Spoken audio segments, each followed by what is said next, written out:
sampai dengan 17. Yesus membasuh kaki murid-muridnya. Sementara itu sebelum hari raya Paskah mulai, Yesus telah tahu bahwa saatnya sudah tiba untuk beralih dari dunia ini kepada Bapa. Sama seperti ia senantiasa mengasihi murid-muridnya, demikianlah sekarang ia mengasihi mereka sampai kepada kesudahan. Mereka sedang makan bersama, dan iblis telah membisikkan rencana dalam hati Yudas Iskariot, anak Simon, untuk mengkhianati dia. Yesus tahu bahwa Bapaknya telah menyerahkan segala sesuatu kepadanya, dan bahwa ia datang dari Allah dan kembali kepada Allah. Lalu bangunlah Yesus dan menanggalkan jubahnya. Ia mengambil sehelai kain lenan dan mengikatkannya pada pinggangnya.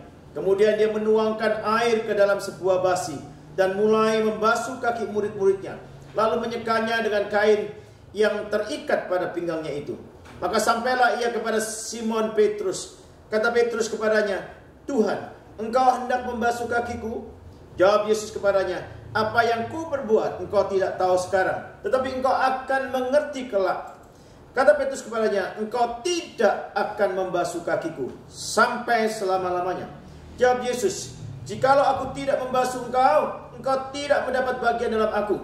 Kata Simon Petrus kepadanya, "Tuhan, jangan hanya kakiku saja, tetapi juga tangan dan kepalaku."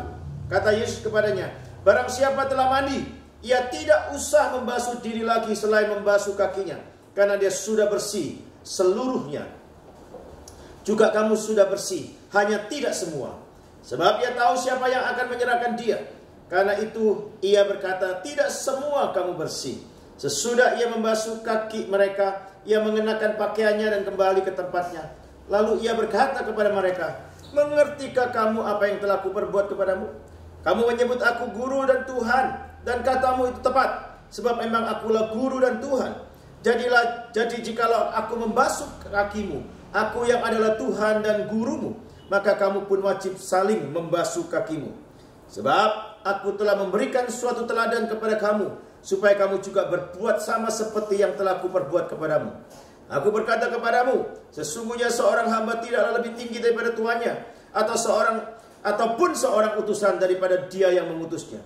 Jikalau kamu tahu semua ini, maka berbahagialah kamu jika kamu melakukannya." Yang berbahagia adalah mereka yang memperhatikan firman Tuhan, merenungkannya dengan baik dan melakukannya dalam kehidupan sehari-hari. Saudara yang dikasih dalam Tuhan Yesus Kristus, kita dibawa ke dalam satu pokok tema, jadikan aku seorang hamba. Ya. Hamba yang bagaimana? Kalau kita melihat kepada konteks Yohanes pasal 13 di sini, ini hamba yang berdaulat, hamba yang berkuasa penuh, tetapi hamba yang merendahkan diri serendah-rendahnya.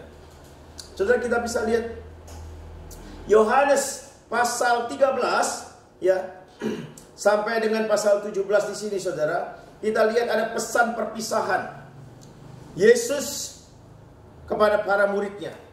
Murid-murid yang sangat dikasihi oleh Tuhan Yesus. Saudara, menyampaikan pesan di hadapan orang-orang yang sudah lama kita layani. Ini bukan hal yang sangat mudah untuk dilakukan. Saudara, kita berharap tujuan pesan perpisahan itu disampaikan, yaitu supaya mereka yang kita tinggalkan dapat mempersiapkan diri untuk masa depan mereka, termasuk memberi peringatan dan sekaligus memberikan instruksi di dalamnya. Pesan perpisahan yang lain yang dicatat oleh Alkitab, saudara, itu disampaikan misalnya dalam konteks Ulangan pasal 31 sampai 33. Itu pesan perpisahan Musa bersama bangsa Israel. Kemudian kita lihat juga dalam Yosua pasal 23-24, itu pesan perpisahan Yosua dengan bangsa Israel. Ya. Juga kisah Rasul pasal 20, pesan perpisahan Paulus dengan para penatua yang ada di kota Efesus, saudara. Ya. Yang menarik, saudara, Tuhan Yesus menambahkan dengan peragaan yang sangat signifikan terhadap pesannya ketika dia membasuh kaki para murid-muridnya. Ini adalah pelajaran yang tidak akan pernah dilupakan oleh para muridnya, saudara. Ya. Dalam bagian yang kita baca ini, saudara, kita mempelajari 4 pola relasi Tuhan Yesus di dalam konteks ini, saudara. Ya. Yang pertama, relasi dirinya dengan Bapa di surga. Itu dalam Yohanes pasal 13 ayat 1 sampai 5. Kemudian Simon Petrus, relasi dia dengan Simon Petrus, ya. Di dalam ayat 6 sampai 11 dalam pasal 13 ini. Dan dengan semua muridnya di dalam ayat 12 sampai 13 dalam Yohanes pasal 13 ini. Ya. Dan dengan Yudas di dalam ayat 18 sampai 25. Ayat 35. Tapi bagian terakhir kita tidak bahas dalam bagian ini. Karena kita hanya berhenti di dalam ayat 17.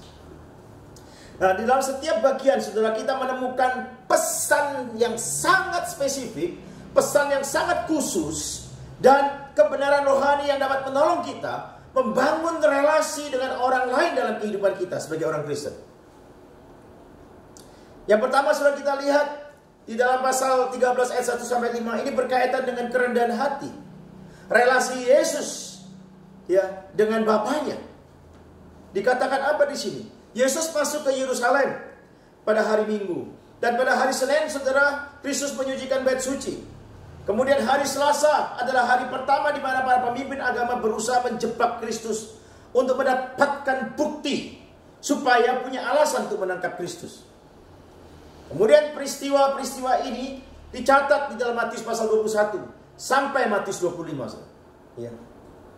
Hari Rabu mungkin hari istirahat. Ya. Dan pada hari Kamis Kristus mengadakan pertemuan di ruang atas bersama-sama dengan para muridnya untuk merayakan Paskah. Jadi penekanan dalam Yohanes pasal 13 ayat 1 sampai 3 adalah apa yang Tuhan Yesus ketahui. Ya. Pesan dalam penekanan Yohanes pasal 13 ayat 1 sampai 3 adalah apa yang Tuhan Yesus ketahui. Sedangkan di dalam Yohanes 13 ayat 4 dan 5, saudara, pesannya adalah apa yang Tuhan Yesus lakukan. Mari kita lihat dalam konteks ini. Yesus telah tahu bahwa saatnya sudah tiba. Saudara, kita lihat dalam penulis kitab Injil ini, saudara, ya. Secara khusus Injil yang lain, ya, Matius, Markus, Lukas, Yohanes sangat menekankan fakta bahwa Yesus hidup dalam agenda atau dalam jadwal surgawi. Sebagaimana dia selalu melakukan kehendak Bapaknya, selalu melakukan kehendak Bapaknya. Itu yang menjadi tekanan.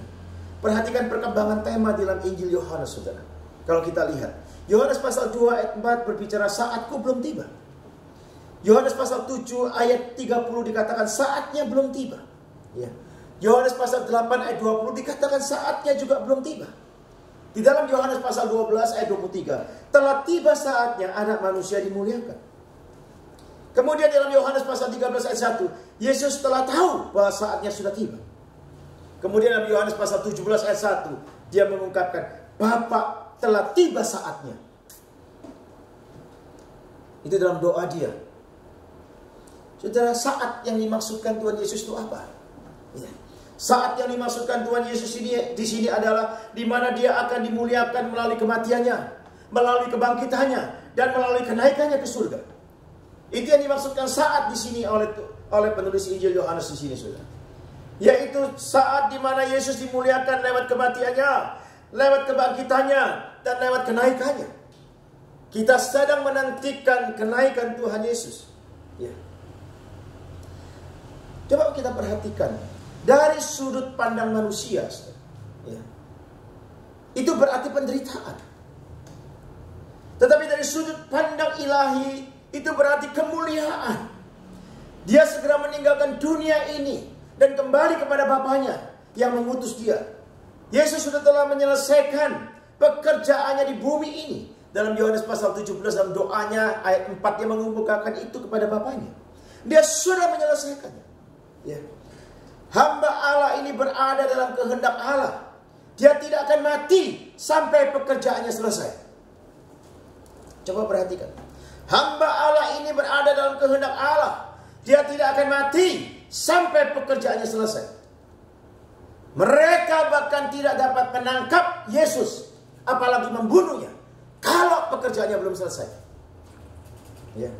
Sampai saat yang telah ditetapkan telah tiba, barulah saat itu Yesus akan mengalami kematian.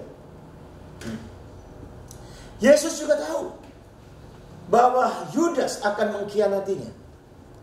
Yudas disebutkan 8 kali dalam Injil Yohanes. Lebih banyak daripada yang ditulis dalam Injil-Injil yang lain. Ya. Yohanes sangat menyorot dengan sangat tajam tentang orang yang bernama Yudas di sini, saudara. Ya. Iblis telah masuk ke dalam diri Yudas. Dalam catatan kita lihat juga dalam Injil Lukas pasal 22 ayat 3, saudara. Dan sekarang Yesus akan memberi Yudas pemikiran yang diperlukan untuk melakukan penangkapan dan penyaliban tentang anak Allah itu. Saudara, kata yang diterjemahkan di dalam ayat 2 dalam Yohanes pasal 13, ya. Kata di situ berbisik, masuk dalam hati, saudara. Secara harafiah membuang. Ini mengingatkan kita, saudara, kepada satu anak panah dari si jahat yang siap ditembakkan di dalam Efesus pasal 6 ayat 16 tentang perlengkapan senjata Allah. Paulus mengingatkan, hati-hati dengan yang disebut di situ adalah anak panah, api dari si jahat. Dia akan datang kapan saja. Jika kita lengah, kita masuk dalam perangkapnya.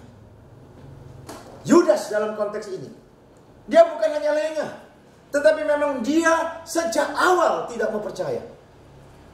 Ya. Jadi kita lihat di sini, saudara, Yudas adalah bukan orang percaya pada Kristus. Kalau kita membaca dalam konteks Yohanes pasal 6 ayat 64 sampai 71. Jadi dia tidak memiliki perisai iman yang dapat digunakan untuk menangkal serangan setan anak panah api itu. Karena memang dia bukan seorang murid. Yang dimaksudkan di sini percaya sungguh-sungguh. Sudah kita bisa lihat dalam konteks firman Tuhan ini. Yesus tahu bahwa Bapaknya telah menyerahkan segala sesuatu kepada dirinya. Ayat 3. Semua sudah diserahkan kepada Kristus. Pernyataan diparalel dengan Yohanes pasal 3 ayat 35, saudara. Dan itu juga mengingatkan kita kepada Matius pasal 11 ayat 27. Persis kita lihat. Hanya redaksinya saja yang beda. Tapi esensinya sama. Bahkan di dalam kondisi dia dihina sedemikian rupa. Secara habis-habisan. Ya, jauh daripada nilai kemanusiaan penghinaan itu. Kita bisa lihat.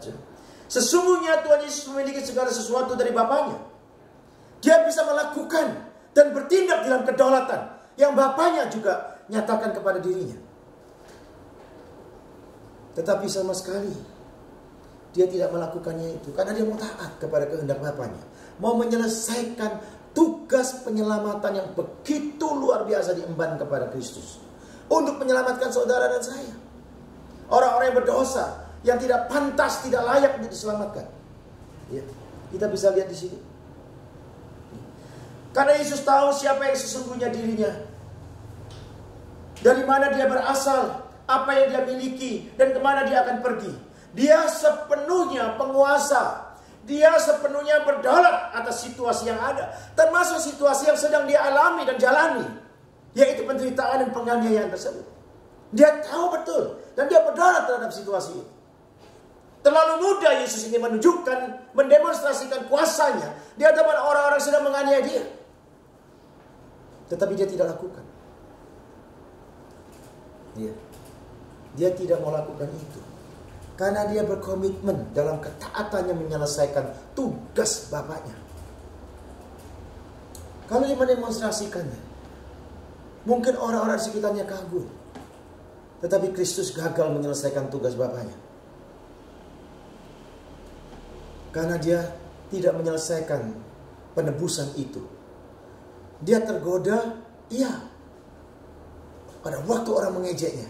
Tapi dia tetap tunduk kepada kehendak Bapaknya. Dia mau menyelesaikan tugas yang dipercayakan Bapaknya. Tugas penyelamatan itu. Sampai di atas bukit Golgota. Pada saat disalibkan pun.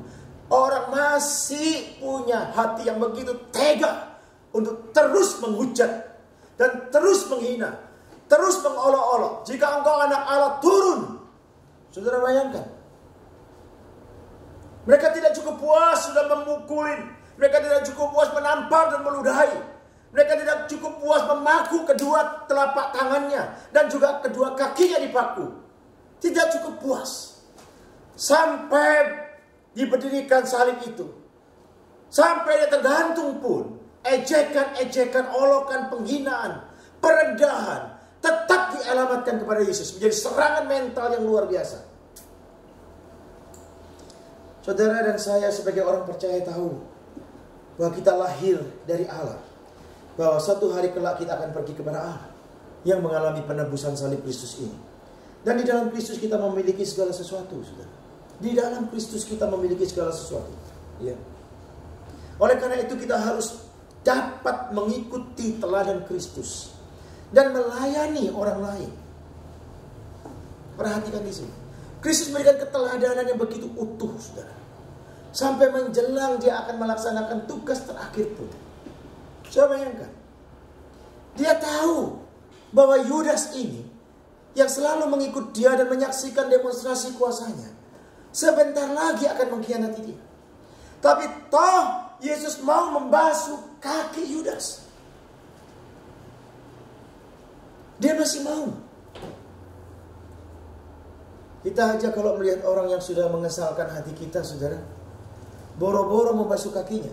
Dia muncul aja kalau kita bisa, bila perlu kita cepat-cepat pergi. Iya kan? Enggan kita mau ketemu, benar nggak? Malas kita mau ketemu. Tapi Yesus tidak lakukan itu. Walaupun Yudas sangat mengecewakan, Petrus sangat mengecewakan dia, dan mereka marah akan sangat mengecewakannya, tapi Yesus tetap mengasihinya dan terus mengasihi mereka. Sampai dikatakan Yesus mengasihi mereka sampai kesudahannya. Artinya apa? Kasih Kristus itu totalitas. Kasih Kristus itu sesungguhnya dan seterusnya. Tidak bisa dihentikan. Jadi sesuatu yang sangat luar biasa. Dia sangat dikecewakan. Pada waktu dia mengalami satu penderitaan dan penganiayaan, para muridnya semua kabur. Hanya perempuan-perempuan yang melihat dari kejauhan. Mungkin perempuan-perempuan yang melihat dari kejauhan. Karena mereka tidak diizinkan mendekat. Dan tidak diizinkan untuk membasuh peluh darah Tuhan Yesus tersebut. Kita bisa lihat. Para murid yang dikasihi justru meninggalkannya. Para murid yang selama ini mendapatkan pengajaran, justru mereka kabur semua tunggang langgang. Mungkin mereka takut, ya. Mungkin setelah Kristus, maka mereka menjadi sasaran berikutnya. Mereka menyembunyikan diri. Mereka kehilangan pengharapan yang mereka banggakan selama ini. Mereka lihat bagaimana Yesus terus mendemonstrasikan kuasanya di tengah-tengah serangan-serangan daripada ahli Taurat, orang Farisi, dan begitu banyak orang-orang yang memusuhinya. Tapi Kristus tetap mengasihi orang-orang yang sudah membuat dia kecewa. Saudara-saudara dikasih dalam Tuhan Yesus Kristus, di dalam perjalanan hidup kita mengikut Kristus, di dalam perjalanan hidup kita melayani, baik di gereja maupun pelayanan di mana saja, kita bisa ketemu dengan orang-orang yang mengecewakan hidup kita, bukan? Betul nggak? Orang-orang yang bisa membuat hidup kita kesal, ya. Kita kasih perhatian dan sebagainya, tapi justru sebaliknya yang dia lakukan kepada kita. Seperti tidak menghargai perhatian kita. Tidak punya sopan santun, etika dan sebagainya. Bisa jadi begitu, saudara. Membuat hati kita bisa tawar kepadanya. Orang-orang semacam itu. Tetapi saudara perlu tahu, apa yang Yesus lakukan di sini menjadi patron di dalam hidup kita. Kendati para muridnya mengecewakan dia, dia tetap mengasihinya. Kita pun juga akan punya pengalaman dikecewakan, bukan? Orang-orang yang kita kasih sangat mengecewakan kita. Mereka sangat mungkin mengecewakan kita amat sangat. Tetapi kau perlu tahu, engkau tidak punya hak untuk membencinya, tapi engkau punya tanggung jawab untuk mengasihinya. Orang-orang yang mengecewakan hidupmu adalah orang-orang yang seharusnya kau kasih. Kau tidak punya hak untuk membencinya.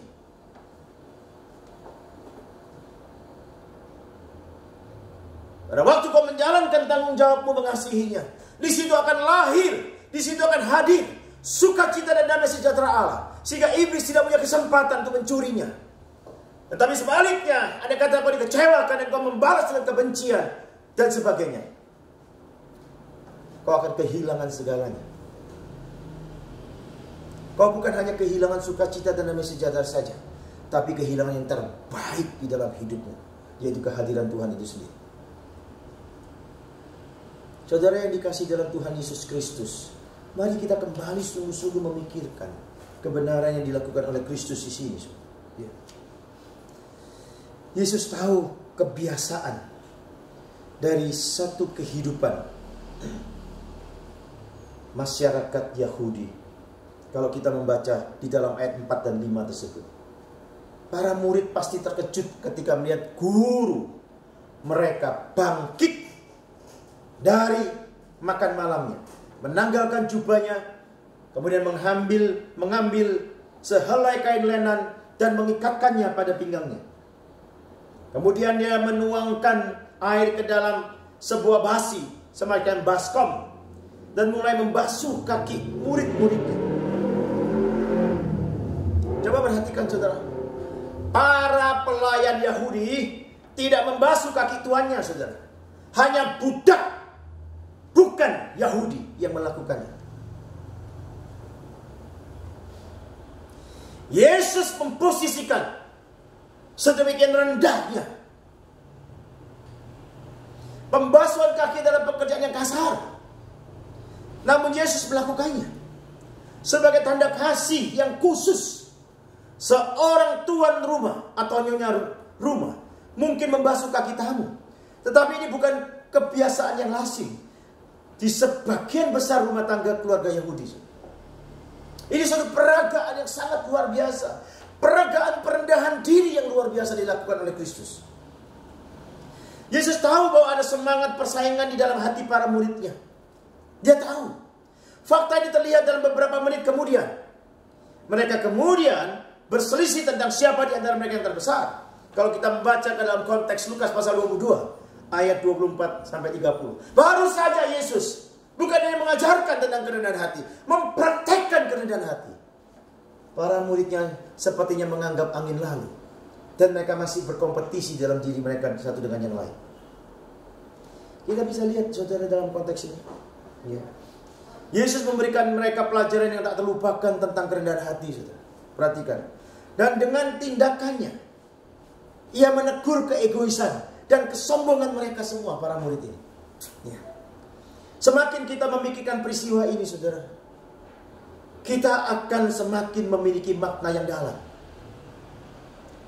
Peragaan Yesus yang sedemikian kuat. Gambaran ini ditulis oleh Paulus secara khusus di dalam Filipi pasal 2 ayat 1 sampai 16. Petrus pasti juga mengingat peristiwa yang begitu khususnya di dalam konteks ini. Ketika dia menulis surat yang pertama, dia mendesak para pembacanya untuk merendahkan diri dalam 1 Petrus pasal 5 ayat 5. Kenapa demikian? Karena dia melihat contoh yang begitu jelas dari Yesus Kristus. Ya. Saudara, kadang kita dibingungkan dengan yang disebut the poor in the spirit, orang miskin di dalam roh, yang dipakai dalam konteks Matius pasal 5 ayat 3. Miskin dalam roh dimaksudkan di sini. Kita sering dibingungkan miskin, ya, orang miskin dalam roh itu dengan orang yang berjiwa miskin. Ini berbeda, saudara. Rendah hati yang sejati itu adalah akibat di dalam konteks orang yang memiliki karakteristik miskin di dalam roh. Dia tidak punya apa-apa lagi di dalam hidupnya. Kebanggaannya adalah dosa-dosanya. Maka orang semacam ini datang dalam kerendahan diri di hadapan Tuhan, minta belas kasihan Tuhan, membasuh dosa-dosanya, ketidaklayakan, ketidakpantasannya itu. Kita bisa lihat dalam terang firman Tuhan ini. Itu orang yang miskin dalam roh, yang dipakai dalam konteks Matius pasal 5 ayat 3 tersebut, saudara. Orang yang miskin dalam roh itu rendah hati yang sejati yang dimilikinya. Tetapi orang yang berjiwa miskin itu memiliki sifat penakut dan rendah diri. Kita bisa lihat di sini. Yesus bukan seorang penakut. Dia harus berhadapan dengan salib sebentar lagi. Dia baru saja menghindar pada waktu di Betania. Itu bukan menunjukkan penakutnya dia, tapi waktunya belum tiba. Dia tahu timingnya. Dia hidup dalam schedule ilahi. Dia schedule Bapaknya, schedule surgawi yang dia miliki. Penghindaran dia tidak mengekspresikan rasa takut. Kalau rasa takut, saudara, tidak mungkin dia menyelesaikan sampai akhir. Tetapi orang-orang yang punya jiwa miskin, berjiwa miskin. Kita bisa lihat mentalnya penakut dan rendah diri. Saudara yang dikasihi dalam Yesus Kristus, ada seorang penulis Inggris yang terkenal, Samuel Johnson. Samuel Johnson ini pernah diminta untuk menyiapkan sambutan di dalam satu ibadah pemakaman untuk seorang gadis yang meninggal. Kemudian dia bertanya, apa hal baik yang khusus dimiliki gadis itu?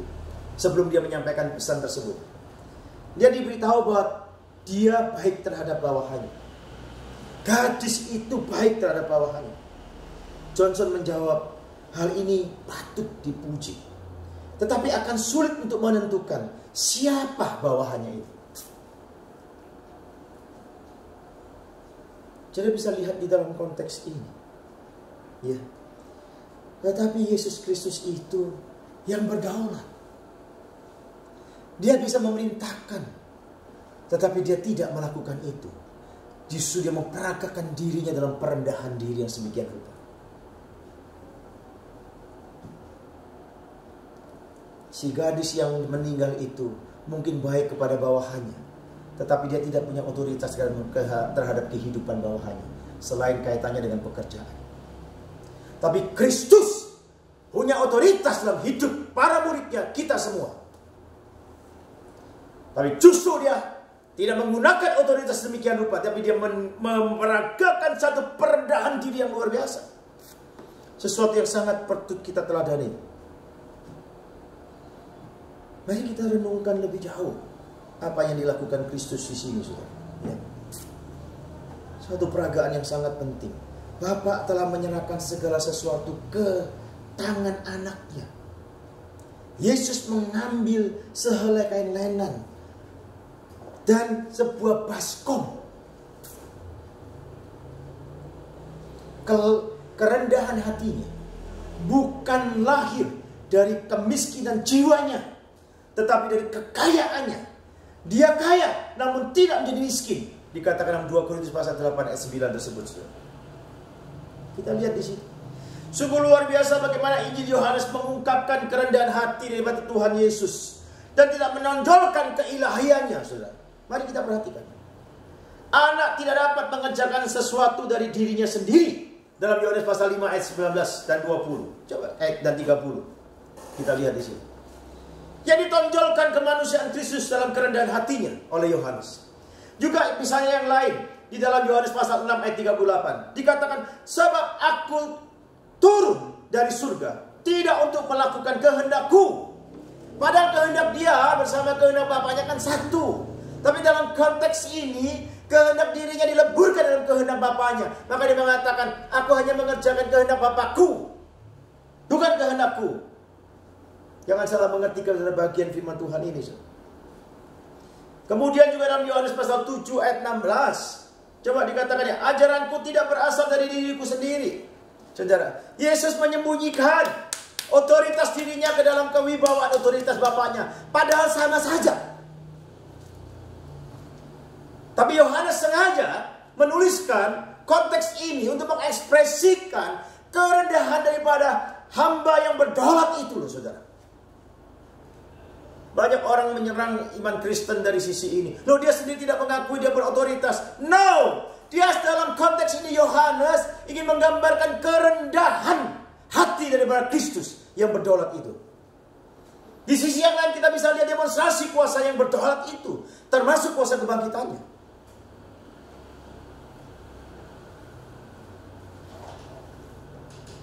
Jadi kita bisa lihat. Juga dalam Yohanes pasal 8 ayat 50 dia mengatakan, tetapi aku tidak mencari hormat bagiku.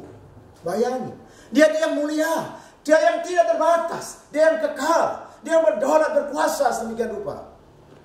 Meninggalkan singgasananya, rela diutus Bapaknya masuk dalam dunia yang terbatas ini, dalam sejarah yang terbatas. Dia membatasi dirinya. Hanya 33,5 tahun dia ada dalam dunia ini. Dia yang tidak terbatas masuk ke dalam dunia yang terbatas, membatasi dirinya. Jadi sesuatu yang sangat luar biasa yang dilakukan oleh Kristus dalam konteks ini. Ya. Dia yang begitu terhormat, dia begitu mulia, rela datang ke dalam kehidupan dunia dan menghambakan dirinya. Kehilangan semua kemuliaan itu sepertinya. Seperti kehormatan itu dia tanggalkan. Dia menerima justru hinaan, hujatan, olokan, ejekan, perendahan. Justru yang dilakukan oleh manusia yang dia ciptakan. Tapi dia tidak bertindak sedemikian rupa. Perhatikan. Juga di dalam Yohanes pasal 14 ayat 24. Dia katakan, firman yang kamu dengar itu bukanlah daripadaku. Coba bayangkan. Yohanes mencoba mengekspresikan di sini, saudara, bagaimana kerendahan hati Kristus dimunculkan begitu kuat di dalam bagian ini. Tidak nampak di dalam konteks kitab-kitab Injil yang lain. Sangat kuat berita Yohanes ini tentang penghambaan diri seorang hamba yang berotoritas itu. Ekspresi kerendahan hati yang paling akhir adalah kematiannya di atas kayu salib. Seperti yang dikemukakan di dalam Filipi pasal 2 ayat 5 sampai 11.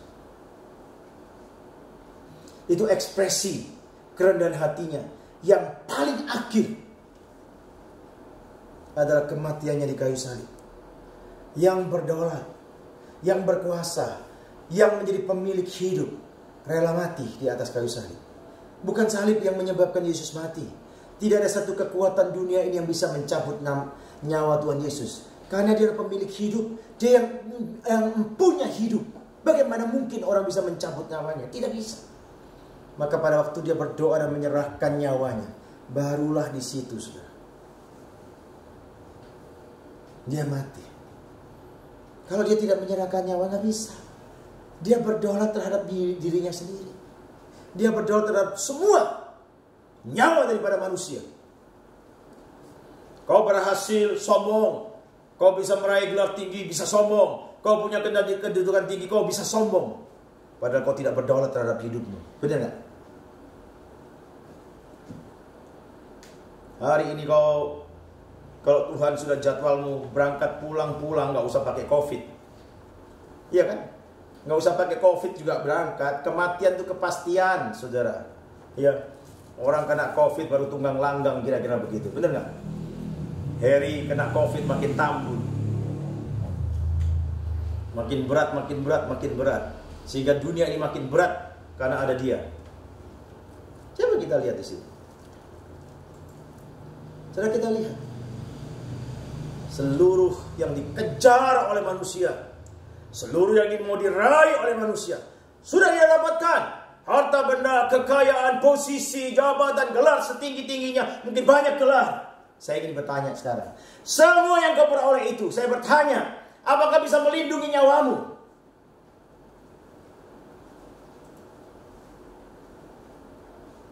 Apakah bisa melindungi nyawamu? Saya ingin bertanya. Salah satu konglomerat dan motivator yang terkenal, siapa namanya, Tung Waringin. Itu sangat menarik juga itu, saudara. Dia kena COVID. Dia mengajak untuk terus bersuka cita.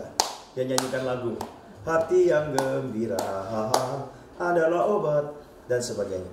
Karena sukacita itu menaikkan imun, saudara. Ya. Dan sebagainya. Kita lihat di situ. Dia orang yang sangat kaya. Kekayaannya nggak bisa melindungi dari serangan COVID. Dia akhirnya, puji Tuhan, dia disembuhkan. Dan dia sudah bebas. Dia masih menjalankan karantina di rumahnya. Kita bisa lihat ini. Sangat jelas sekali bahwa hidup kita hanya karena belas kasihan Tuhan. Nggak usah pakai COVID kalau sejadwalnya berangkat kita pulang. Bener nggak? Kau mau pakai perlindungan apa nggak bisa. Kau minta cancel apa pun nggak bisa, saudara. Kalau sudah waktunya tidak bisa. Tidak ada kekuatan yang bisa melindunginya. Karena kita tidak berdaulat terhadap nyawa kita.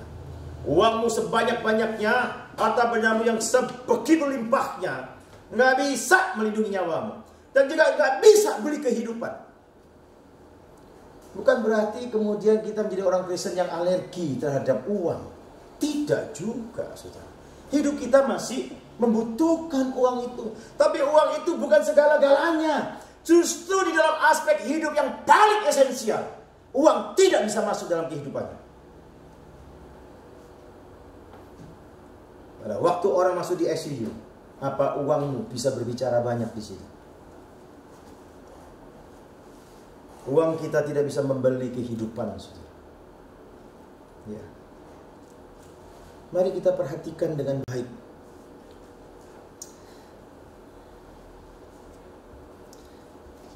Kerendahan hati yang diperagakan Tuhan Yesus sangat luar biasa, saudara. Yesus yang berdaulat, namun dia mengambil posisi seorang hamba. Dia memiliki segala sesuatu dan segala sesuatu ada di tangannya. Namun dia mengambil kain lenan. Coba perhatikan. Dia adalah Tuhan dari segala tuan-tuan yang ada di dalam dunia ini. Namun dia melayani para pengikutnya. Rendah hati itu tidak memikirkan diri sendiri, saudara. Sama sekali tidak memikirkan diri sendiri. Kalau Yesus memikirkan dirinya sendiri, nggak mungkin dia mau datang ke dalam dunia ini. Biarin saja manusia berdosa. Kalau dia pun masuk dalam kebinasaan itu karena ulahnya dalam ketidaktaatan, selesai. Tapi Yesus tidak demikian. Kita bisa lihat bagaimana rendah hatinya. Dia tidak memusingkan kehormatan dirinya, taktanya, kemuliaannya. Dia tanggalkan dan tinggalkan untuk masuk ke dalam dunia ini. Menerima semua perlakuan yang paling terburuk yang pernah dilakukan oleh manusia kepada sesamanya. Tapi ini adalah kepada penciptanya. Mungkin ada martir-martir yang matinya jauh lebih mengerikan dibandingkan Tuhan Yesus. Mungkin penderitaan mereka jauh lebih hebat dari Tuhan Yesus. Ada yang dibakar, ada yang digantung, macam-macam. Ya. Pertanyaannya, apa hebatnya kalau begitu Tuhan Yesus? Ada yang lebih hebat penderitaannya daripada Tuhan Yesus. Sudah tahu, para martir itu tidak berdaulat terhadap nyawanya. Pada waktu dia mendapatkan perlakuan semacam itu, dia tidak punya kemampuan apapun. Untuk menghindar dan melarikan diri pun terlalu sulit. Yang ada cuma dia pasrah saja. Kenapa? Karena dia tidak berdaulat. Tapi Yesus berdaulat terhadap orang-orang yang menganiaya dia, yang menghina dia. Saat itu saja kalau Yesus menghardik mereka, habis mereka semua. Itu perbedaan penderitaan Kristus dengan penderitaan yang lain. Dia anak Allah yang berdaulat, rela diperlakukan begitu biadabnya oleh ciptaannya sendiri. Para martir diperlakukan oleh orang-orang membenci kekristenan. Tapi mereka bukan, para martir itu bukan yang menciptakan orang-orang yang menganiaya dia. Benar nggak? Sedangkan Kristus dianiaya justru oleh orang-orang yang dia ciptakan. Saudara yang dikasihi dalam Tuhan Yesus Kristus,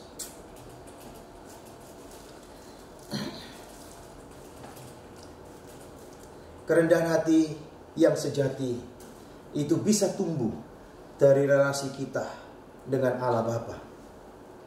Jika keinginan kita adalah untuk mengetahui dan melakukan kehendak Bapa, sehingga kita dapat memuliakan namanya, maka kita akan mengalami sukacita mengikuti teladan Kristus dan melayani orang lain. Orang rendah hati itu bukan ngomongnya kalem-kalem, saudara. Ya, bukan secara ekspresi tunduk-tunduk begitu. Itu posisi tubuh diri dan sebagainya. Belum tentu menunjukkan posisi hati yang sesungguhnya. Benar nggak? Begini-begini, satu saat di belakang ngomongnya bisa lain. Benar nggak? Jadi kita lihat, itu bukan kerendahan hati, saudara, yang mau diekspresikan di sini. Tidak, ya. Jadi kerendahan hati yang sejati tumbuh dari relasi kita dengan Allah Bapa. Saudara perhatikan, jika kita punya kerinduan dan terus memelihara dan ingin mengetahui lebih jauh dan ingin melakukan kehendak daripada Bapa, kita dapat memuliakan namanya. Kita akan mengalami sukacita mengikuti teladan Kristus itu, dan kita juga akan melayani orang lain. Di dalam kesempatan semacam ini sudah kita bisa lihat ada begitu banyak orang-orang dalam kesulitan di seluruh dunia. Orang-orang yang sedang dalam penderitaan dan kesulitan biasanya jauh lebih cenderung egois, benar nggak?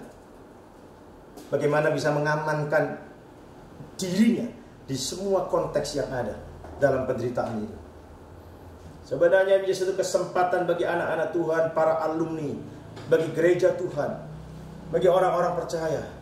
Dunia sedang membutuhkan uluran tangan kasih-Mu, membutuhkan sentuhan pelayananmu lewat hatimu yang dipenuhi kasih dan kerendahan. Sebelum khotbah ini saya masih melakukan pelayanan. Semua pelayanan saya di mimbar batal semua, saudara. Tidak ada yang live streaming dan sebagainya, tidak ada yang YouTube, kecuali dengan konteks perkantas ini saja. Semua gereja di semua kota yang mengundang saya, di Surabaya sendiri pun batal. Total batal. Di cancel tahun depan dan sebagainya. Saya bilang ya nggak apa-apa. Saya terus bertanya, Tuhan, kemudian bagaimana saya? 1 bulan saya berbaring, saudara. Di rumah, dari rumah sakit sampai pulang rumah dan sebagainya. Saya belum pernah dampak keracunan yang di Papua itu traveling terakhir berkepanjangan sampai saya berbaring. Pelayanan saya di Jepang tanggal 1 sampai 7 Mei batal. Ya. Mereka konsultasi dengan kedutaan dan sebagainya. Kalau berangkat harus karantina dulu sampai di sana, walaupun Jepang tidak terlalu heboh COVID-19-nya. Karantina 2 minggu. Baru boleh pelayanan 1 minggu. Selesai pelayanan masuk Indonesia, karantina lagi 2 minggu. Waduh, saudara.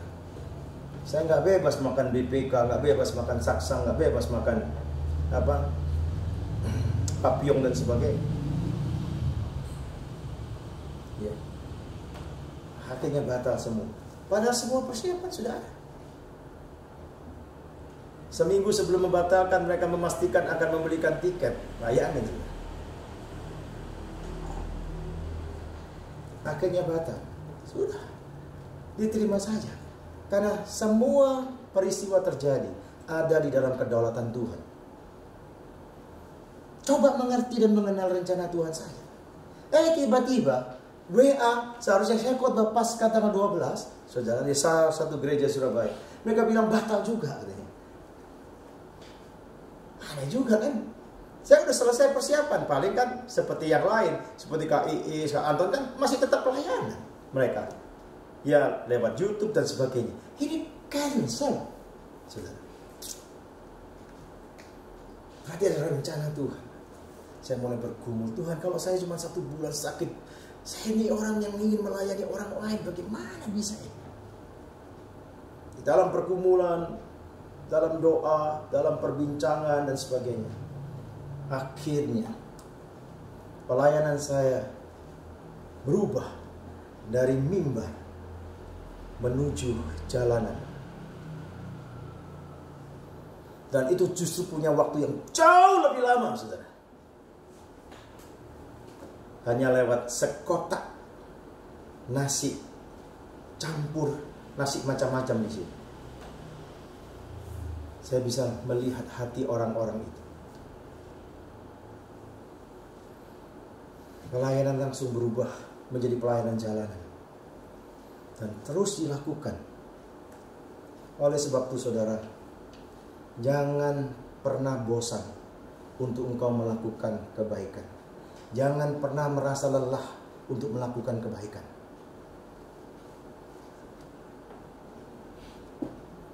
Biasanya kita melakukan kebaikan cuma 1-2 kali, momentum sudah selesai, sporadis.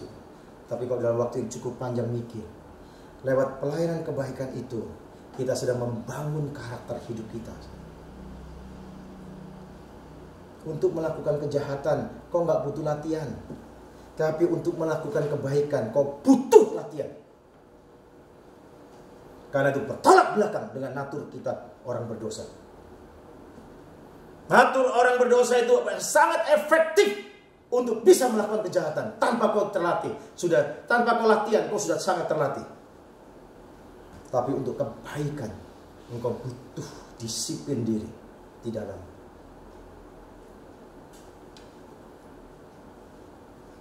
Mulai start dengan 50 nasi kotak. sampai 150 nasi kotak. Belum pelayanan ke rumah sakit membuat brownies yang begitu banyak, yang tidak tidur sampai ya 1 hari 1 malam. Rista dengan tekun. Kemarin saya bertanya kepada dia, Rista, Papa mau tanya, kenapa kamu mau melakukan pelayanan ini? Mau bagi-bagi dan sebagainya. Dia mengatakan 2 hal. Yang pertama, ini kerinduanku waktu aku kelas 6 SD. Pada waktu aku umur 6 tahun. Ini kerinduanku. Dan yang kedua dia mengatakan, melihat Papa yang selalu menolong orang lain, selalu berbagi kepada orang lain.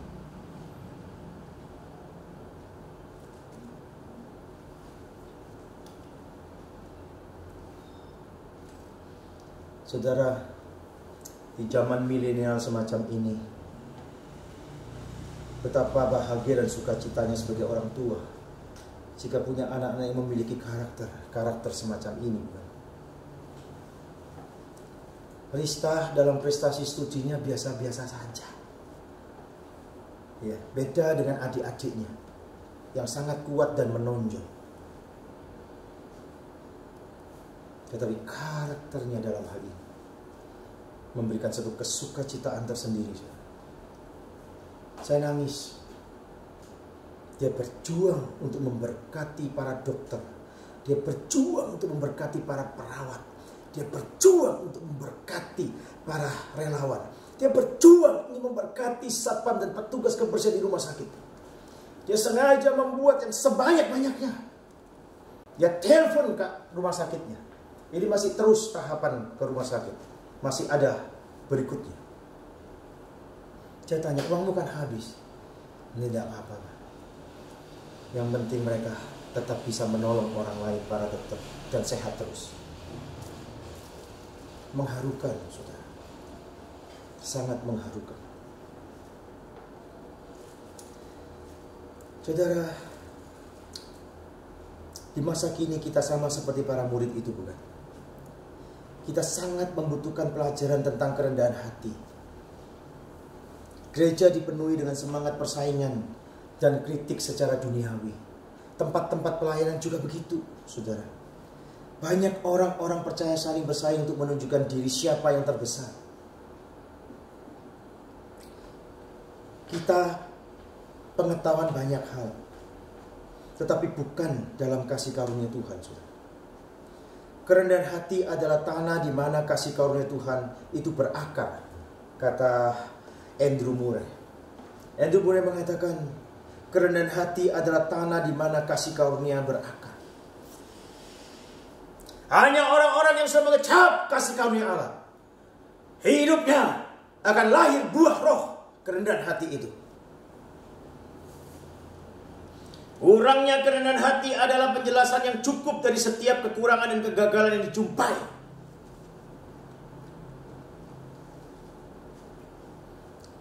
Baru bisa belajar sedikit saja, wah sudah bicaranya terlalu tinggi. Sudah membusungkan dada. Baru dapat gelas sedikit membusungkan dada.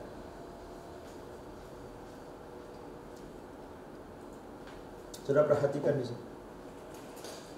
Popularitas sama sekali tidak bisa melindungi hidupmu. Pengkhotbah mengatakan semua yang di bawah matahari itu sia-sia. Artinya apa?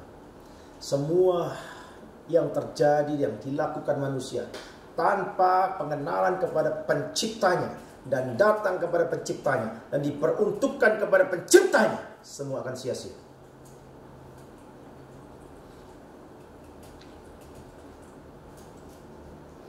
Mari kita renungkan dengan baik.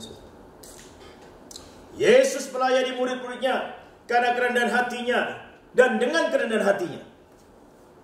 Sekaligus karena kasihnya dan dengan kasihnya.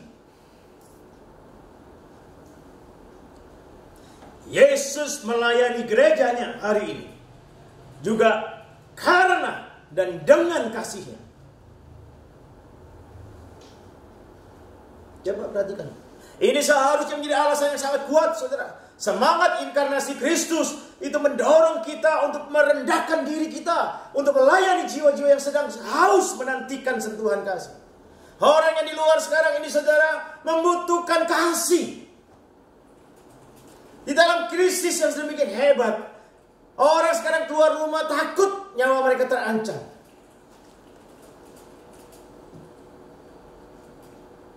Orang mengatakan kepada saya, hati-hati Kak Haria. Saya tahu pasti hati-hati dong. Ya, jaga jarak, iya dong pasti jaga jarak. Cuman foto itu kan cuma beberapa detik saja, saudara. Ya, saya sangat paham 1 bulan di tempat tidur, kerjanya baca doang. Tentang COVID ini dari berbagai macam pandangan, lihat videonya, lihat tulisan-tulisan artikel ini, baca semua. Kadang-kadang membingungkan juga kan, banyak versinya. Orang sinar matahari mesti jam 10 sampai jam sekian, akhirnya gosong juga kan. Heri, biar kau ditarik matahari jam berapapun, sulit kau tidak kurus tuh sulit sekali. Mari kita renungkan, saudara, kebenaran ini.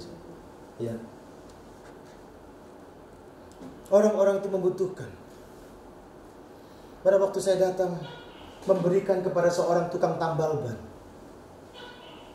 keluar dari dirinya ucapan, saya ini sedang menantikan, belum makan Pak. Bayangin saudara, ada tukang beca,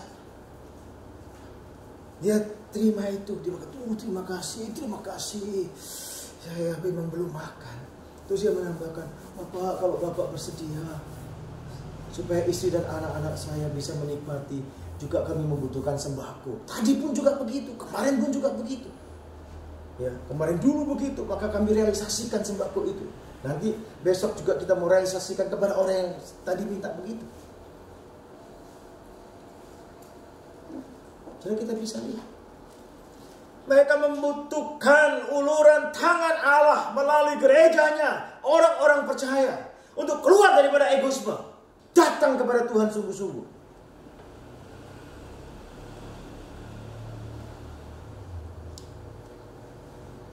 Bandingkan Yohanes pasal 13 ayat 1 dengan Yohanes pasal 1 ayat 11 itu, saudara, dan juga Yohanes pasal 3 ayat 16. Yesus datang kepada milik kepunyaannya, tetapi orang-orang kepunyaannya itu tidak menerimanya.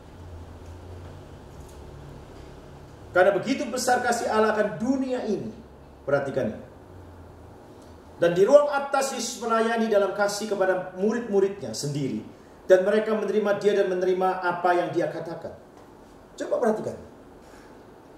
Di tengah-tengah konteks manusia yang sedang memberontak, yang dipakai istilah oleh Paulus pada waktu manusia sedang lemah, artinya memberontak kepada Tuhan. Justru Tuhan menunjukkan kasih-Nya kepada mereka, kepada kita, orang-orang yang patutnya dimurkai, patutnya dibinasakan. Yesus mengekspresikan sebagai seorang hamba Allah yang penuh dengan kerendahan hati, padahal dia berdolat. Saudara, yang kedua, bagian ayat 6 sampai 11 di sini, relasi Yesus dengan Petrus. Ini konteks berbicara kekudusan. Kalau yang pertama tadi kita sudah membicarakan kerendahan hati. Poin ini kita bicara soal kekudusan. Bagaimana relasi Kristus dengan Petrus. Ketika Petrus memperhatikan Tuhan Yesus membasuh kaki teman-temannya, dia risau, dia galau. Bahasanya anak muda sekarang, milenial ini. Dia sangat terganggu. Dan dia tidak mengerti apa yang sedang Kristus lakukan. Karena ini tontonan yang asing, tidak pernah terjadi. Ketika kita membaca kehidupan Kristus dalam kitab-kitab Injil, saudara, kita tidak dapat memperhatikan bagaimana cara Petrus berespon. Petrus sering berbicara secara impulsif, spontan. Karena ketidaktahuannya, kemudian Kristus mengoreksinya. Petrus menentang Yesus yang akan pergi ke salib. Padahal baru saja dia memproklamirkan imannya. Kira-kira begitu. Engkau Mesias anak Allah yang hidup dalam Matius pasal 16 tersebut. Kemudian dalam Matius pasal 16 juga, saudara, 21 dan 23. Justru dia menentang Yesus dan menyeret Yesus. Bahwa Mesias tidak boleh menderita dalam konsep dia. Dan dia juga berusaha untuk mengatur apa yang akan dilakukan Tuhan Yesus pada saat Yesus dimuliakan di atas gunung. Dia sendiri mengatakan ada kata di sini dibangun kemah untuk usaha kemah dan sebagainya. Dia ingin ngatur. Saudara perhatikan. Dia juga mewakili para murid sebagai juru bicara untuk menyatakan dan memproklamirkan imannya di dalam Yohanes pasal 6 ayat 66 sampai 71 tersebut, saudara. Tanpa menyadari bahwa salah satu dari mereka adalah seorang pengkhianat. Petrus gak tahu bahwa temannya si Yudas adalah pengkhianat. Tapi dia mewakili dari semua teman-temannya untuk menyatakannya. Saudara perhatikan, kata yang diterjemahkan membasuh di dalam Yohanes pasal 13 ayat 5, ayat 6, ayat 8, ayat 12 dan ayat 14. Itu dipakai istilah nipto dalam bahasa Yunani. Nipto itu berarti mencuci satu bagian tubuh. Itu nipto. Ya. Tetapi saudara kita lihat, kata yang diterjemahkan mandi dalam Yohanes pasal 3 ayat 10 itu menunjukkan mandi dalam arti mandi yang dibersihkan secara keseluruhan tubuh kita. Berbeda, saudara, istilah yang dipakai. Perbedaan ini penting karena Yesus sedang mengajarkan kepada murid-muridnya tentang pentingnya hidup kudus. Ketika orang berdosa percaya kepada juru selamat yaitu Yesus Kristus, dia dimandikan, dibersihkan secara keseluruhan. Dosa-dosanya dihapuskan, diampuni.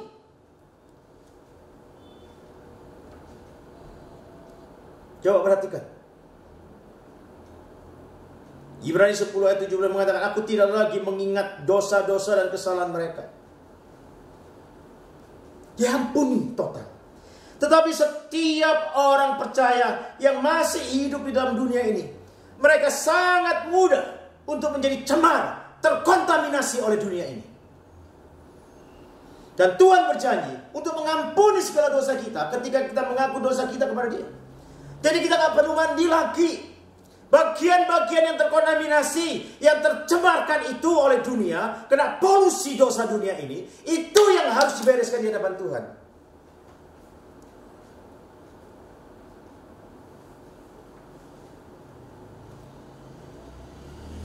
Satu Yohanes pasal 1 ayat 9 menjadi jaminan untuk pengampunan itu.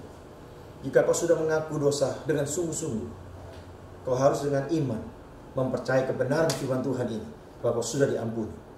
Jika iblis mengintimidasi kamu dan menuduh kamu, dan kau sampai gelisah karena intimidasi itu, kau salah besar. Kau harus hardik itu. Karena iblis kerjaannya seringkali mengungkit-ungkit apa yang sudah kita selesaikan di hadapan Tuhan. Roh kebenaran yang dipercayakan kepada kita akan menggelisahkan kita pada waktu kita dicemari hidup kita oleh dunia. Tetapi roh kebenaran itu akan menuntun kita untuk menyelesaikan di bawah salib Kristus. Itu beda suara daripada Roh Kudus dengan suara daripada setan. Roh Kudus memberikan tuduhan yang benar bahwa kita berdosa, sudah melakukan aktivitas dosa.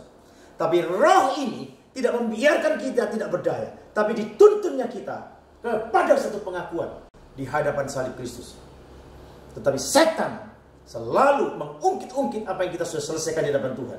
Dan dia tidak memberikan solusi apapun. Sampai kau digalaukan, digelisahkan karena hal ini. Kau kurang mengerti dan tidak memahami. Dan sekaligus kau tidak mengimani kebenaran firman Tuhan. Jangan mau ditipu oleh setan.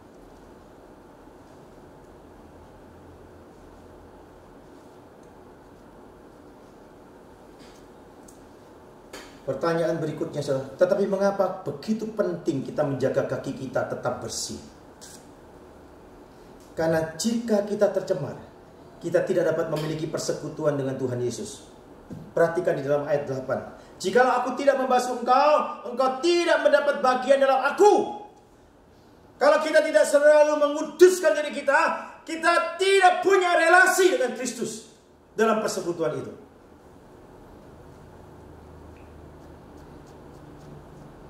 Perhatikan saudara, kata yang diterjemahkan bagian. Istilah yang dipakai dalam bahasa Yunani saudara, meros. Dan kata itu membawa arti partisipasi, memiliki andil dalam seseorang atau sesuatu. Kata itu yang dipakai. Ya. Tuhan memandikan kita semua saat kita percaya kepada Kristus yang sudah mati dan bangkit, yang sudah kembali naik ke surga. Ya, kita menerima anugerah keselamatan itu. Itu kita sudah dimandikan. Tuhan membawa kita untuk bersatu dengan dirinya dalam persekutuan dengan Bapaknya, bersekutu dengan Kristus. Itu adalah hubungan yang tetap, yang tidak bisa berubah, saudara. Ya.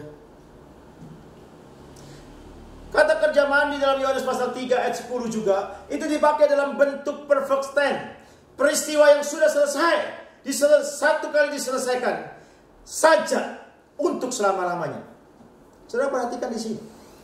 Namun persekutuan kita dengan Kristus itu sangat tergantung dari diri kita sendiri. Apakah kita menjaga supaya diri kita ini tidak tercemari oleh dunia? Perhatikan Yakobus pasal 1 ayat 27. Saudara. Jika kita mengizinkan dosa menguasai hidup kita, kita menghalangi kita sendiri dalam relasi dengan Tuhan. Dosa itu, saudara. Saat itulah kita harus membasuh kaki kita, saudara. Kebenaran dasar kekristenan ini dengan indah digambarkan dalam imamat perjanjian lama, saudara. Ketika seorang imam ditabiskan, dia dimandikan seluruh tubuhnya dalam Keluaran pasal 29 ayat 4, itu aturannya. Dan pengalaman ini tidak pernah diulang, satu kali sampai seterusnya sudah selesai. Ya. Namun selama melaksanakan pelayanan hariannya, saudara, hidup mereka bisa menjadi najis. Hidup mereka bisa menjadi tercemar. Maka dari situ setiap mereka perlu membasuh tangan dan kaki mereka dengan air dari dalam bejana pembasuhan yang terletak di antara kemah pertemuan dan mezbah. Itu dalam Keluaran pasal 30 ayat 18 sampai 21. Itu tujuannya supaya mereka tetap dalam kondisi berkenan di hadapan Tuhan. Ya. Baru setelah itu setiap mereka dapat memasuki tempat suci, datang ke mezbah, menyelenggarakan kebaktian ibadah itu, membakar korban api-apian bagi Tuhan, karena mereka sudah mengkuduskan diri di hadapan Tuhan. Kita, saudara, mengalami penyucian melalui darah Kristus, yaitu karyanya di kayu salib. Saudara, kita lihat itu. Melalui penerapan firman Tuhannya dalam hidup kita, kita terus dikuduskan. Air dan firman itu mendapat menjaga hati kita dari pikiran kita tetap bersih, sehingga kita terhindar dari pencemaran dunia ini. Saudara, terlalu kuat serangan-serangan dari si jahat itu ingin menghancurkan relasi kita dengan Tuhan dalam konteks persekutuan. Petrus tidak mengerti, saudara, apa yang sedang dilakukan Tuhan. Tetapi, saudara, kita lihat, alih-alih menunggu penjelasan, dia secara impulsif mencoba memberitahu Tuhan apa yang harus dilakukannya. Ada kata tidak yang kuat dikatakan Petrus dalam Yohanes pasal 13 ayat 8. Ada seorang ahli bahasa Yunani, saudara, yang bernama Kenneth West, ya. Itu menerjemahkan pernyataan Petrus sebagai berikut tentang kata tidak ini. Ya. Dia tuliskan kalimat ini. Engkau, yaitu Tuhan, maksudnya Kristus, tidak akan membasuh kakiku. Tidak, dan tidak akan pernah. Jadi Petrus benar-benar dan sekaligus sungguh-sungguh menekaskan itu kepada Kristus. Kemudian ketika dia menyadari, karena itu karakter impulsifnya, ya, meledak-ledak, ya. Ketika dia menyadari bahwa menolak untuk dibasuh Tuhan itu berarti kehilangan persekutuan dengan Tuhan, langsung dia berubah dan meminta dimandikan secara keseluruhan. Saudara, kita dapat belajar pelajaran penting dari Petrus.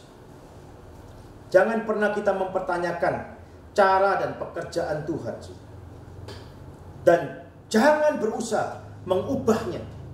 Karena Tuhan tahu apa yang Tuhan lakukan. Gak usah kita ngajarin Tuhan. Tunduk dan taat kepada Tuhan. Itu yang Tuhan mau. Petrus sulit menerima pelayanan Kristus kepadanya. Karena Petrus belum siap untuk melayani murid-murid yang lain. Peragaan Kristus itu diekspresikan supaya Petrus mengikuti teladan, bukan membasuh kaki Yesus. Itu gampang. Kalau kita semua orang Kristen disuruh membasuh kaki Kristus, pasti berebut. Tapi Yesus menyuruh adalah membasuh kaki sesamamu. Gak ada orang yang berebut. Tidak ada orang bertengkar karena kain lap. Banyak orang bertengkar karena mahkota, karena kedudukan. Gak ada orang berlomba-lomba untuk mengejar kain lap itu dan mau merendahkan diri sedemikian rupa. Tidak.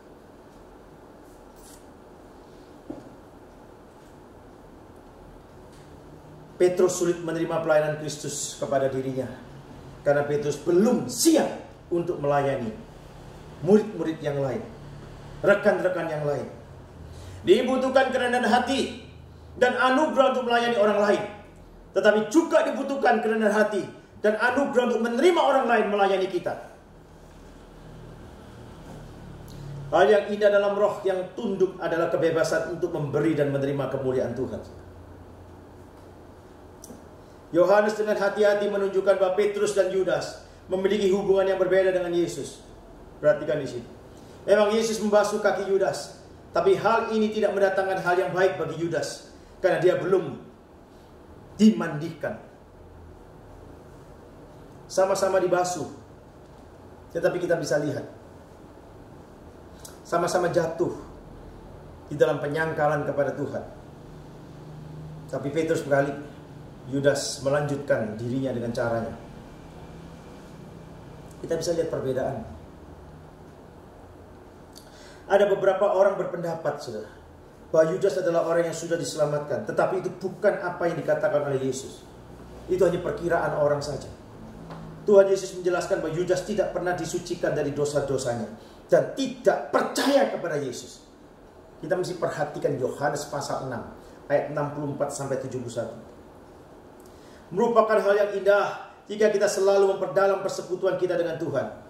Yang penting adalah jujur di hadapan Tuhan dan jujur dengan diri kita sendiri dan menjaga kaki kita tetap bersih.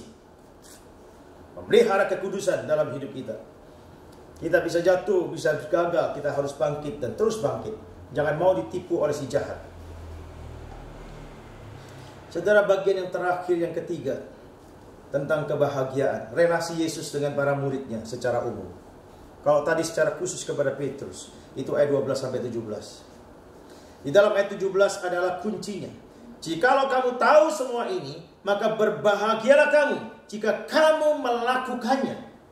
Perhatikan saudara urutan yang sangat penting di sini. Pertama kerendahan hati, yang kedua kekudusan, yang ketiga lalu kebahagiaan. Orang yang selalu melayani dengan kerendahan hati, orang yang selalu melayani dengan terus memelihara kekudusannya, tentu orang ini akan bahagia. Aristoteles mendefinisikan bahagia sebagai nasib baik yang bergabung dengan kebajikan, kehidupan yang menyenangkan dan aman. Itu definisi dari Aristoteles tentang kebahagiaan. Itu hanya berlaku pada seorang filsuf yang namanya Aristoteles. Tapi itu tidak berlaku bagi setiap kita orang percaya kepada Kristus. Kenapa? Karena kebahagiaan kita adalah hasil daripada kehidupan yang dijalani di dalam kehendak Tuhan. Kau berjalan di luar kehendak Tuhan, kau tidak akan berjumpa dengan kebahagiaan. Pada waktu kau bekerja dan pekerjaan memperbudak hidupmu, dan uang yang menjadi motivasi mendorong kamu, dan itu menjadi target hidupmu, kau sudah salah jalur. Kita memang harus bekerja karena itu mandat budaya. Tapi orang yang bekerja, yang berorientasi kepada kehendak Allah, dia tidak akan pernah menyingkirkan Tuhan di dalam seluruh karya kerja dia. Tetapi orang yang sungguh-sungguh diperbudak oleh dosa itu, dia bekerja mati-matian, dia korbankan Tuhan, dia korbankan pelayanan, dia korbankan pekerjaan, dia korbankan keluarga, korbankan apa saja. Saudara, orang semacam ini bukan sedang melakukan mandat budaya, tapi orang ini sedang memuaskan dirinya sendiri dengan menyingkirkan hal-hal yang menghalangi nilai kepuasan hidupnya. Dan dia ingin mencari kepuasan di dalam bentuk yang lain, yaitu menghabiskan waktunya untuk bekerja sedemikian rupa. Jadi terlihat tamaknya orang ini. Padahal semua yang dia dapatkan hari ini tidak bisa melindungi nyawanya, bukan? Benar nggak? Dulu orang-orang ini bangun tidur cepat, semua persiapan berangkat ke kantor bla bla. Sekarang mau keluar rumah, doa dulu.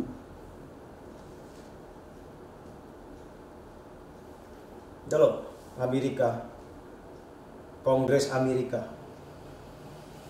mereka bersama-sama membuat satu pengakuan dosa. Selama ini mereka dengar khotbah sekeras apapun, sepertinya angin lalu.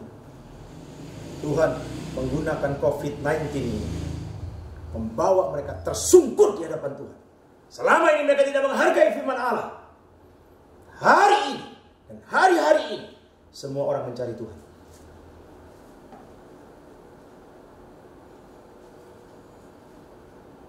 Padahal mereka tahu kalau mereka bisa mati kapan saja. Betul nggak? Sebelum ada COVID mereka tahu juga. Tapi begitu COVID-19 ini datang, menjadi satu ancaman yang sangat serius.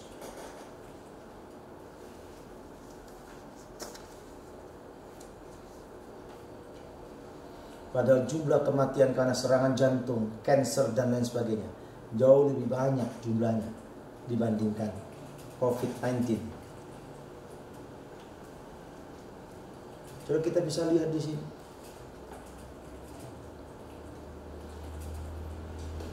Yesus bertanya kepada para muridnya, apakah mereka mengerti apa yang telah dia lakukan dan yang tidak mungkin mereka lakukan?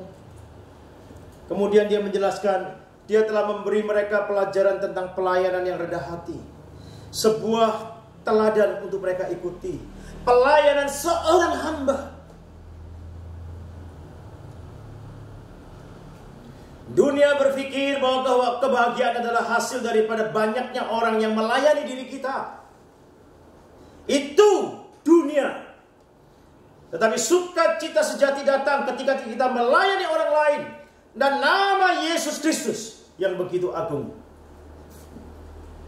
Saya betapa satu sisi saya sedih sekali sudah pada waktu saya melakukan pelayanan, membagi-bagikan nasi itu, sembako itu, dan sebagainya. Sedih melihat jeritan hati mereka. Tapi satu sisi saya bersuka cita, punya kesempatan untuk mendekat kepada mereka. Bisa lebih tahu denyut hati mereka. Mereka memohon sedemikian rupa.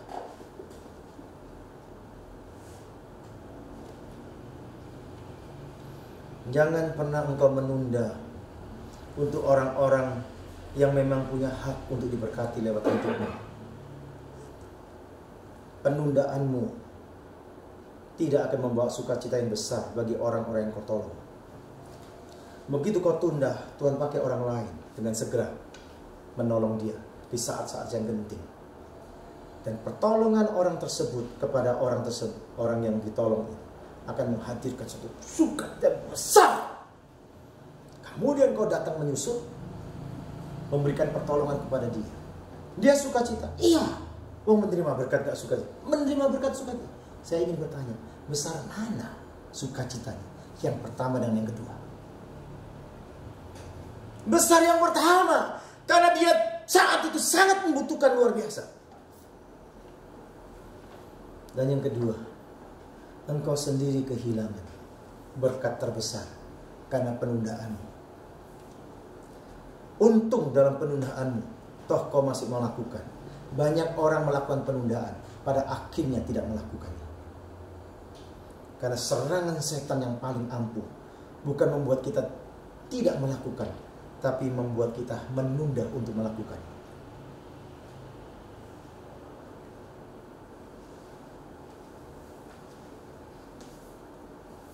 Dunia terus-menerus mengejar kebahagiaan. Tetapi pengajaran kita hari ini seperti yang Yesus peragakan. Kebahagiaan itu justru melayani orang lain.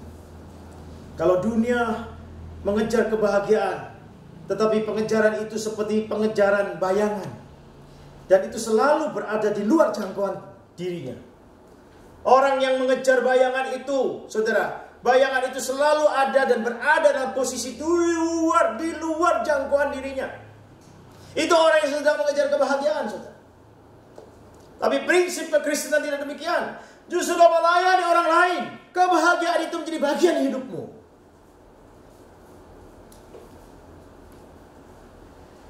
Kalau tema kita mengatakan jadikan aku seorang hamba, artinya kehidupan yang selalu siap melayani orang lain.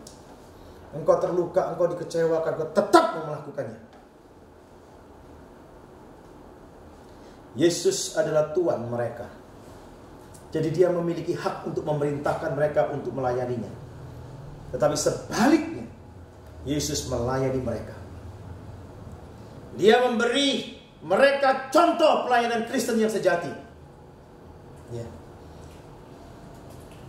Lebih dari satu kali selama 3 tahun sebelumnya, Yesus sudah memberi mereka pelajaran tentang kerendahan hati, saudara, dan tentang melayani. Tetapi sekarang Yesus mendemonstrasikan pelajaran itu kepada mereka. Coba kita bisa lihat. Seorang hamba, seorang budak tidak lebih besar dari tuannya. Jadi jika tuannya menjadi seorang budak, di mana budaknya ditempatkan? Di level yang sama dengan tuannya. Itu level yang maksimum. Dengan menjadikan kita seorang hamba, Tuhan Yesus bukan bermaksud supaya kita direndahkan. Bukan. Justru Kristus mau mengangkat kita. Kristus menghargai pengorbanan dan pelayanan yang kita lakukan. Ya. Tetapi perhatikan, saudara. Orang Romawi tidak mementingkan kerendahan hati. Orang-orang Yunani, saudara, membenci pekerjaan kasar. Tapi Yesus Kristus mengambil kedua hal ini. Dan ketika dia membasuh kaki para muridnya, itu pekerjaan kasar yang tidak disukai orang Yunani, Kristus lakukan. Ya. Itu pekerjaan yang merendahkan diri, menunjukkan, mengekspresikan kerendahan hati, justru Kristus lakukan. Itu yang tidak dipedulikan bagi orang-orang Romawi. Dunia bertanya berapa banyak orang yang bekerja untukmu. Tetapi Tuhan bertanya berapa banyak orang yang kamu layani. Kita membutuhkan pemimpin akan melayani dan hamba yang akan memimpin. Ya. Gilbert Keith Chesterton, saudara, seorang penulis yang sangat terkenal, dia mengatakan bahwa orang yang benar-benar hebat adalah orang yang membuat orang lain merasa hebat. Orang yang benar-benar hebat adalah orang yang membuat orang lain merasa hebat. Yesus melakukan hal ini terhadap murid-muridnya dengan mengajar mereka untuk melayani. Tidak cukup hanya mengetahui kebenaran. Kita harus mempraktekkannya. Seperti yang dikatakan Yakobus 1 ayat 22 sampai 27 tersebut. Menjelaskan berkat datang ketika kita menjadi pelaku firman. Bukan menjadi pendengar saja, saudara. Ya, Wes, seorang ahli dalam bahasa Yunani menerjemahkan dari frasa terakhir Yakobus pasal 1 ayat 25 tersebut. Ia akan makmur secara rohani oleh perbuatannya. Itu kalimat yang tepat dikemukakan. Mempelajari bagian ini, saudara, Yohanes pasal 13 ini, ya, dapat menggerakkan hati kita secara emosional. Atau mencerahkan kita secara intelektual dalam pemahaman. Ya. Tetapi hal itu tidak akan pernah memberkati kita secara rohani. Sampai kita mau berespon untuk melakukannya. Yang seperti diteladankan oleh Kristus. Kalau cuman emosinya saja, cuman makin mengerti pemahamannya saja, kau tidak pernah melakukannya, omong kosong semua. Karena inilah satu-satunya cara menuju kebahagiaan yang sejati jika engkau melakukan firman Tuhan. Memperagakan kehambaan yang sesungguhnya. Pastikan untuk menyimpan pelajaran ini di dalam urutan yang tepat, saudara. Kerendahan hati, kekudusan, dan kebahagiaan. Tunduk kepada Bapa, jaga kekudusan, melayani orang lain. Ini adalah satu formula dari Tuhan untuk mendapatkan sukacita rohani yang sejati. Maka benar pernyataan Tuhan Yesus, jika kamu mau ikut aku, kamu harus menyangkal diri, pikul salib, baru ikut aku. Orang yang tidak pernah membereskan egonya, sulit dia untuk rendah hati. Orang itu sangat egois. Orang semacam ini tidak akan pernah menempatkan kekudusan menjadi prioritas hidup dia, untuk hidup berpusat kepada kehendak Tuhan senantiasa. Orang-orang yang hidup dalam kekudusan adalah orang-orang yang hidup dalam pusat kehendak Tuhan senantiasa.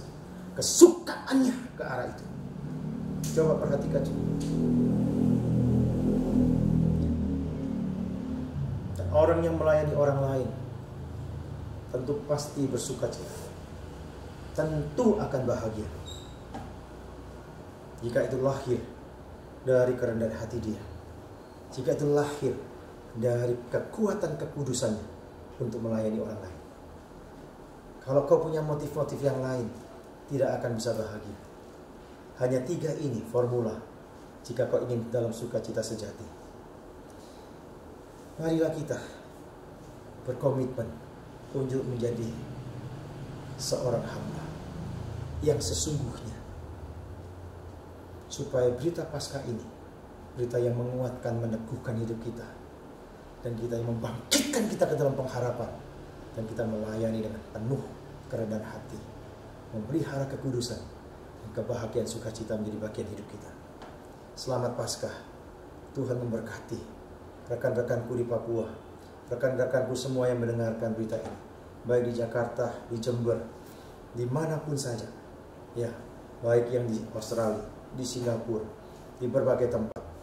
Tuhan memberkati. Biarlah berkat Paskah, kebangkitan dan penuh pengharapan dan kemenangan menjadi bagian hidup kita di tengah-tengah kita sedang bergumul menghadapi wabah dari COVID-19. Selamat Paskah. Tuhan Yesus memberkati. Mari kita berdoa. Sekali lagi kami datang kepadamu dengan hati bersyukur Tuhan, karena Engkau sudah menolong kami untuk melihat kebenaran firman. Tuhan, kami bersyukur karena Engkau sudah memberikan keteladanan kepada kami dalam kerendahan hati. Engkau sendiri menyatakan betapa pentingnya rahasia hidup di dalam kerendahan hati untuk melayani orang lain, dengan semangat hidup yang terus berpusat kepada kehendak-Mu, terus memelihara kekudusan yang Tuhan kehendaki.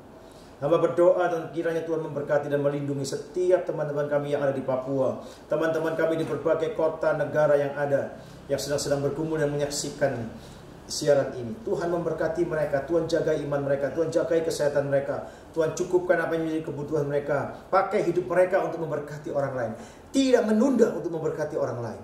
Dan Tuhan pakai supaya mereka bisa maksimum menggunakan berkat Tuhan untuk kemuliaan Tuhan. Kami serahkan ke dalam tangan Tuhan, dan Tuhan memberkati semuanya. Di dalam dan demi nama Tuhan Yesus yang sudah datang ke dalam dunia, yang mati dan bangkit, dan yang sudah ada di sebelah kanan Bapa. Kami serahkan semua permohonan kami dengan rasa syukur dan penuh kerendahan hati. Amin.